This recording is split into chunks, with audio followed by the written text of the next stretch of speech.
السلام علیکم ورحمۃ اللہ وبرکاتہ۔ بسم اللہ، الحمدللہ والصلاة والسلام علی رسول اللہ وعلی آلہ وصحبہ ومن والہ۔ محترم ناظرین، حمد و صلاۃ کے بعد آج جو باتیں میں آپ کے سامنے رکھنا چاہتا ہوں وہ ان 3 اعمال کے بارے میں کہ جن سے گناہ مٹا دیے جاتے ہیں اور درجات بلند ہوتے ہیں۔ وہ 3 اعمال کون کون سے ہیں؟ ان 3 اعمال کا ذکر صحیح مسلم کی ایک حدیث میں آیا ہے، جس کے راوی مشہور معروف جلیل القدر صحابی حضرت ابو ہریرہ رضی اللہ تعالیٰ عنہ کہتے ہیں، فرماتے ہیں کہ ان رسول اللہ صلی اللہ علیہ وسلم قال الا ادلکم علی ما یمحو اللہ بہ الخطایا ویرفع بہ الدرجات قالوا بلی یا رسول اللہ قال اسباغ الوضوء علی المکارہ وکثرة الخطى الى المساجد وانتظار الصلاة بعد الصلاة فذلكم الرباط۔ یہ حدیث جیسا کہ میں نے آپ کو بتایا صحابی جلیل حضرت ابو ہریرہ رضی اللہ تعالیٰ عنہ سے مروی ہے۔ کہتے ہیں کہ رسول اللہ صلی اللہ علیہ وسلم نے ارشاد فرمایا، کیا فرمایا؟ الا ادلکم، کیا میں تم کو وہ باتیں نہ بتلا دوں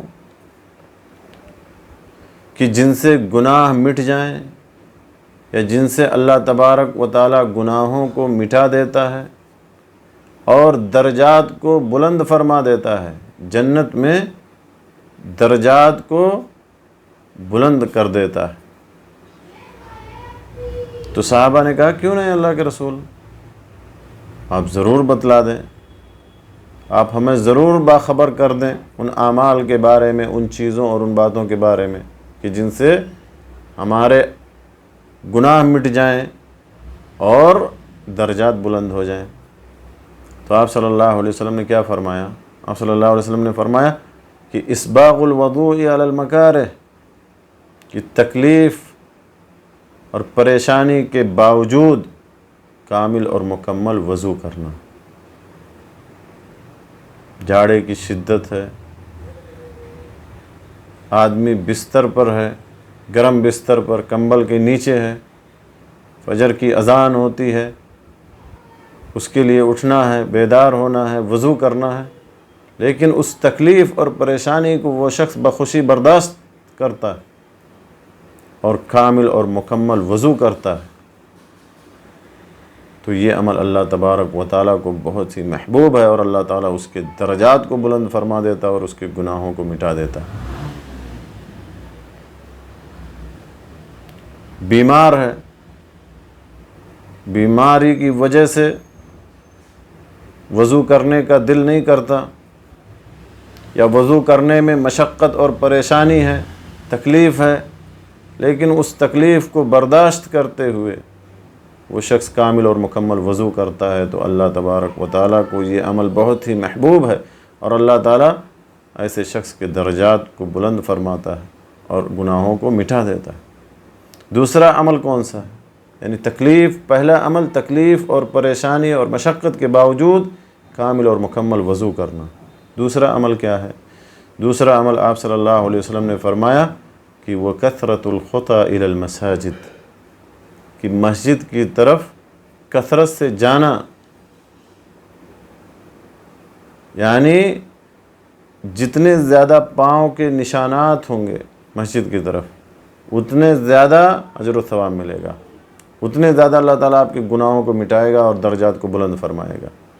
یعنی مسجد اگر گھر سے دور ہے پھر بھی وہ اس مسافت اور اس دوری کو طے کر کے مسجد جاتا ہے نماز کے لیے، نماز کی جماعت کی ادائیگی کے لیے، جماعت میں شریک ہونے کے لیے ہر نماز میں جاتا ہے، تو پھر میرے دوستو اللہ تبارک و تعالیٰ کو یہ عمل بہت ہی محبوب ہے، اور اللہ تبارک و تعالیٰ ایسے شخص کے درجات کو بلند فرماتا ہے اور گناہوں کو مٹاتا ہے۔ تیسرا عمل کون سا ہے؟ تیسرا عمل ہے وانتظار الصلاة بعد الصلاة، کہ ایک نماز کے بعد دوسری نماز کا انتظار کرنا، ایک نماز کے بعد دوسری نماز کا انتظار کرنا، یہ بھی بہت ہی مبارک عمل ہے۔ مغرب کی نماز ختم ہو گئی تو پھر عشاء کی نماز کا انتظار کر رہا ہے، مسجد میں انتظار کر رہا ہے یا مسجد کے باہر انتظار کر رہا ہے، لیکن اس کا دل مسجد میں لگا ہوا ہے، نماز میں لگا ہوا ہے، نماز کے انتظار میں لگا ہوا ہے۔ اور اس حدیث میں جس میں اللہ کے نبی صلی اللہ علیہ وسلم نے فرمایا کہ 7 قسم کے لوگوں کو اللہ تبارک و تعالی اپنے سائے میں جگہ دے گا، اپنے عرش کے سائے میں جگہ دے گا جس دن کوئی دوسرا سایہ نہیں ہوگا۔ اس میں سے وَرَجُلٌ قَلْبُهُ مُعَلَّقٌ بِالْمَسَاجِدِ، ایسا آدمی جس کا دل مسجد میں لگا رہتا ہے۔ تو انتظار الصلاۃ بعد الصلاۃ، ایک نماز کے بعد دوسری نماز کا انتظار کرنا، یہ بھی بہت مبارک عمل ہے اور اللہ تعالیٰ کو بہت ہی محبوب ہے۔ ایسے شخص یا ایسے عمل کرنے والے کہ درجات کو اللہ تعالیٰ بلند فرماتا ہے اور گناہوں کو مٹا دیتا ہے۔ بلکہ آپ صلی اللہ علیہ وسلم نے فرمایا فَذَلِكُمُ الرِّبَاطُ، یہ تو رباط ہے، یعنی سرحد پر پہرے داری ہے، چوکی داری ہے۔